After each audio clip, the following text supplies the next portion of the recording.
A titration is an analytical technique that can be used to determine the unknown concentration of a solution you're analyzing. When you perform a titration, you use a solution that you know the concentration of to help you determine the concentration of an unknown solution. A very common titration in chemistry is that of an acid and a base. Welcome back to the channel, where our goal at Tadashi Science is to make science simple. Make sure to subscribe so we can continue to help you on your science journey. In an acid-base titration, we'll be using the neutralization reaction that occurs between an acid and a base in order to determine the unknown concentration of either an acid or base solution. When performing an acid-base titration, we'll use an indicator to know when the equivalence point has been reached. A common indicator that is used is phenolphthalein, which changes from a clear to a pink color. It is clear in a basic solution and changes to pink when the solution becomes acidic. The equivalence point of a titration is when the moles of acid equals the moles of base. This will be important during our titration calculations, which we will cover shortly. So here we have a normal titration setup. When performing titration, you will add your titrant, which is the solution you know the concentration of, to your burette. You will add the analyte, or the solution that you do not know the concentration of, to the Erlenmeyer flask shown here. It is important that you know the volume of analyte that you added to the flask, as this will be needed later on when we look at titration calculations. Once you have the titrant and analyte both ready, you are ready to begin the titration. To do this, you will slowly add the titrant solution to the analyte solution by opening the stopcock on the burette. Right now, this stopcock is closed, and we know this because it is perpendicular to the burette. In order to open the stopcock, you would turn it to be parallel with the burette. You will want to add this slowly as to not go past the equivalence point of this neutralization reaction. If you go too far past the equivalence point, then that means that too much titrant has been added and you'll have to start your titration over. For an acid-base titration, we will be looking for the clear to pink or pink to clear color change. What we're looking for is the analyte solution to be a very, very faint pink color. If it is clear, then that means there's too much acid present, and if it's dark pink, then that means there's too much base present. If you go past the equivalence point of a titration, you'll have to start over, so it is important to add the titrant slowly as to not go past the equivalence point.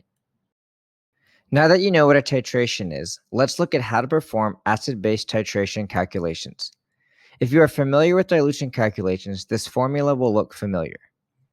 The formula that we can use to solve titration calculations is IA times MA times VA equals MB times VB times IB, where MA is the molarity of the acid, VA is the volume of the acid, MB is the molarity of the base, and VB is the volume of the base. Now, the new variables here to you might be IA and IB. IA simply represents the number of hydrogens that you have present in the acid, and IB represents the number of hydroxides, or OHs, that you have present in the base. One thing to note about this formula is that this formula only works when you're dealing with the titration of a strong acid and a strong base. If you're dealing with a weak acid and or a weak base titration, then that involves equilibrium, and you would have to solve your titration calculations a completely different way. So now that you know what a titration is and the formula that we will use, let's look at some practice problems.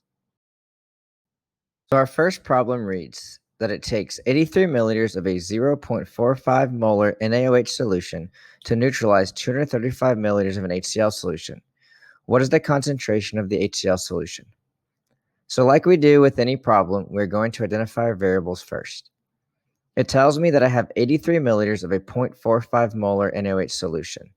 I see that OH is in NaOH, so I know that NaOH is a base. So I'm going to plug in 0.45 for the molarity of the base and 83 for the volume of the base. It tells me that I have 235 milliliters of my HCl solution, which is the acid. So I'm going to plug in 235 for VA. It asks what is the concentration, so I know I'm solving for MA. Now when it comes to IA and IB, I see that the base has one OH and the acid has one H. So because of that, I know that IA and IB are both going to be 1. Now that I have my variables, I can plug them into my equation.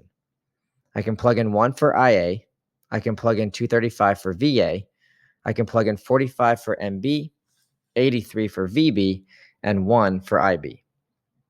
I can then solve for Ma, where I get a final concentration of the acid to be 0.159 molar. Now that you've seen one example, pause the video now and see if you can solve this on your own. Then come back and check your answer.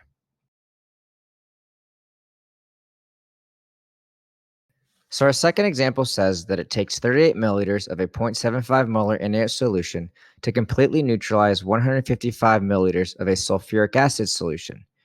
And it asks, what is the concentration of the sulfuric acid solution? So again, we're going to identify the variables. It tells me that I have 38 milliliters of a 0.75 molar NaOH solution. So I can plug in 38 for VB and 0.75 for MB. I have 155 milliliters of the acid solution, so I'll plug in 155 for VA. I know I'm solving for the concentration of the acid, so that's what I'm solving for is Ma.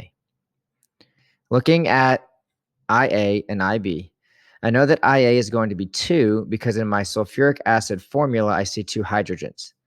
IB is going to be 1 because in the NOH formula, I only have 1 OH. So now I can plug these numbers into the equation, and I can solve for Ma. I can plug in 2 for IA, 155 for VA, 0.75 for MB, 38 for VB, and 1 for IB. And when I solve this, I get a final concentration of 0.0919 molar. Now you know how to do an acid-base titration calculation. If you found this video helpful, here's another video to check out. Make sure to like this video and subscribe to our channel as we produce more content to make science simple.